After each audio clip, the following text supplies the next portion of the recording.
पण आपली भाषा आहे, आपली भाषा आहे. डेफिनेटली सो आपल्या भाषेचा अभिमान वाटायलाच पाहिजे. अभिमान पण वाटायला पाहिजे आणि ती लहानपणापासून शिकवली पण. एक्झॅक्टली. आणि आपण मराठीत बोलतोय याचा कोणालाच कमीपणा नाही वाटला पाहिजे. म्हणजे मी असं पाहिलंय, असं मुलांना वगैरे थोडंफार लहान मुलांना असं जज करताना की यांना इंग्लिश नाही येत, हे इंग्लिश कसं नाही येत यांना, आणि असं जज करताना मी पाहिलंय. तरच मला उलट ते खूपच अनुकूल वाटतं. याच्यावर मी एक तुला गंमत सांगू का? मी आता ऍब्सोल्युटली म्हटलं ना, त्याच्यावर आठवलं. आम्ही मुक्काम पोस्ट बोंबिलवाडीचं प्रमोशन करत होतो आणि मी, मनमीत, प्रशांत सर आणि परेश सर असा आमचा एक इंटरव्ह्यू होता. त्यामध्ये असंच मराठी भाषेबद्दल काय काय, आणि परेश सर तर म्हणजे खूपच अस्खलित मराठी बोलतात आणि ते खरंच एकही इंग्लिश किंवा हिंदी शब्द नाही वापरत, ते पूर्ण मराठीतच बोलतात.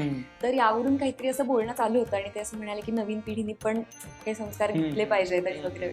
तर इंटरव्ह्यूवर म्हणाले की हो बघ काय रीतिका, काय वाटतं तुला? तर आता हे सगळं आतापर्यंत आमचं असं खूप मराठी भाषेबद्दल, जोक म्हणून सांगते, मराठी भाषेबद्दलच चालू होतं आणि मी खूप मनापासून असं हो अगदी बरोबर आहे, अगदी बरोबर आहे असं म्हणत होते. आणि इंटरव्ह्यूवर मला म्हणाले मग काय वाटतं तुला रीतिका? त्याच्यावर मी म्हणाले येस डेफिनेटली.